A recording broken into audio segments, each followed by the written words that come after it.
Hello, my name is Graham Roberts Phelps and welcome to this online e-learning course, Better Business Writing Skills.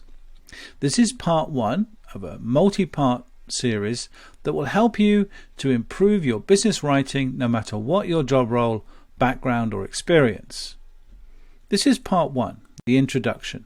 We're going to look at four main topics: key principles, why good business writing skills matter, some examples, and a short learning task to apply the key points from the session. Let me start by introducing myself. Graham Roberts Phelps. I work as a business skills trainer, and I have done this for many years, working with organisations all around the UK and indeed the world. Now, business writing skills isn't my only topic, but it's certainly one of the most popular. I started my career as a journalist, albeit not very successfully, but over the years I've written many different articles, books, and of course training courses. Now, you can probably write a great number of different types of documents. Most people do. And it would be fair to say that written communication is probably one of the most popular, common, and predominant methods of communication in the workplace. Phone calls seem to have disappeared. Face-to-face meetings have turned into online meetings. But emails, reports, messages, web copy, blogs, taking minutes of those meetings are all very important and take up many hours of our day. You also will need to probably over time look at things like CV writing. You may be required to write case studies, manuals, and some of you watching this will be specializing in technical writing. All the ideas and techniques in this and every other session are valid and applicable. There is a manual that goes with these videos. Please drop me an email and I will send you the PDF. So let's get started. And let's get started with a little bit of a quiz. Here are a few questions. I'd like you to grab a piece of paper and a pen or open a Word document and just jot down the answers to these few questions.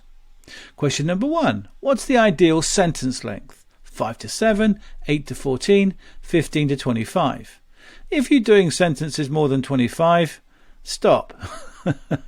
Now, it might surprise you to know that actually the first or second answers are correct. Shorter sentences, as you'll discover, are definitely better. The second question asks you which of these two sentences sounds right. The cat sat on the mat, or the mat sat on the cat. Instinctively, you might feel the first one is correct, and you'd be right. That is the active voice. The third question gives you two sentences again and asks you to choose which one is correct. Now, of course, they're both used regularly in English. The only one that is technically correct is the second one, I should say. 6 items or fewer. You'll see the both ones regularly, and of course many people wouldn't know the difference, but 6 items or fewer is the correct. If you can count it, it's fewer. If you can't, it's less. This sentence was taken from a report I read many years ago. There is no reason to doubt that is not true. One of those strange sentences that the more you think about it, the more confused you become. It is true would be an accurate rewriting. And finally, many people don't really understand the difference between editing and proofreading. We have a whole session on this coming up. Quite simply, editing is changing the wording, moving things around, taking things out, putting things in, adding headings, tables, all those things. Proofreading is simply the process of creating an error-free document, and also one which is grammatically correct and also consistent formatting and style. So, without further ado, let's ask one important question. What is good in business writing anyway? Let's start with a definition. I mean, didn't we all learn to write at school and college and university? Isn't that good enough for the workplace? Not really, okay? The way we wrote in academic endeavours was to impress, to try and use long words, lots of references. More information was better, complicated descriptions and so forth. In the workplace today, where time is definitely money and time is definitely in short supply, less is very much more. So rather than taking 2 pages, take half a page. Rather than taking half a page, take 2 sentences. So always try and remember that the difference mainly is you're writing with a purpose.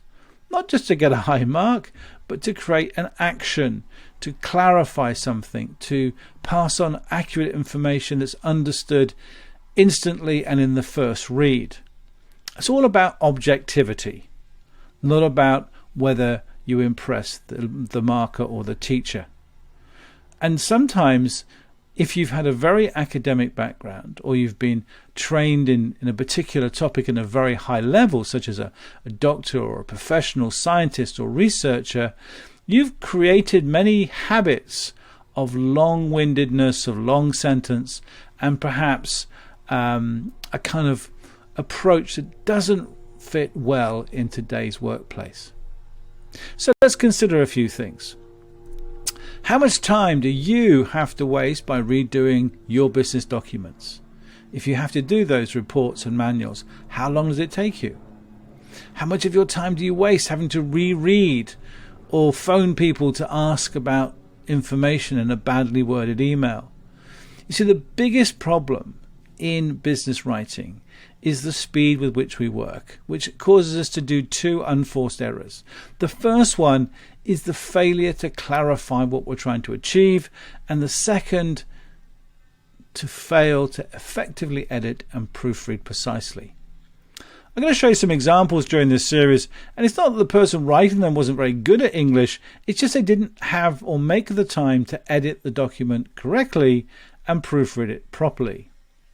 So the advantages of plain English are it's faster to write, it's faster to read, you get your message across in a much more user-friendly way. It does require very clear clarity of thought. Think before you type would be a good mantra. And it's important in all areas of business and professional life.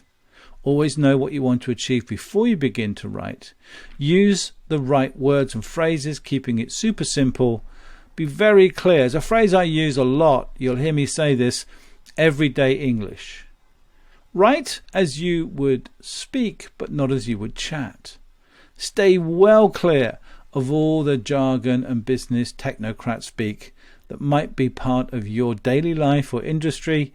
It just doesn't go well when you write it down. Words that are understood are always more likely to be acted upon, and that action results in productivity. Always think carefully about what the reader wants, needs, and expects from you as well. If you're writing something maybe of a senior or of a certain import, then clearly you have a need to impress. You're more likely to impress by making it quick and easy to read and understand than using lots of long words and clever expressions. If you want a checklist, here it is. Clear organization, clear expression, relevant content, appropriate style. The first 2 of these meet the reader's needs. The next 2, the reader's expectations. And as a quick rule of thumb, always keep readers on a need-to-know basis. Most people will appreciate that. Finally, let's consider a new breed of reader we have to consider. In fact, it's not so new. This type of reader has been around for a long time. It's just today, with the internet and high volume emails, they are more predominant. Skim readers need plain English. They need everyday English. They need short sentences and short paragraphs. And this is the world we all live in. Indeed, I would probably suspect you're a skim reader. So a skim reader, you write to save them time. Keep everything down to 3 to 5 key points, 3 to 5 bullet points. Human brains are very good at skim reading. This is ideal for us. Use subheadings, perhaps 1 at every paragraph. Sometimes they read the whole paragraph, unlikely if it's more than 3 lines long. They do like a good quote. Put something out in quotation marks and their eyes will stop and read that. Definitely bullet points. Skim readers love bullet points and tables, not to mention putting things in bold. So make sure you write for skim readers.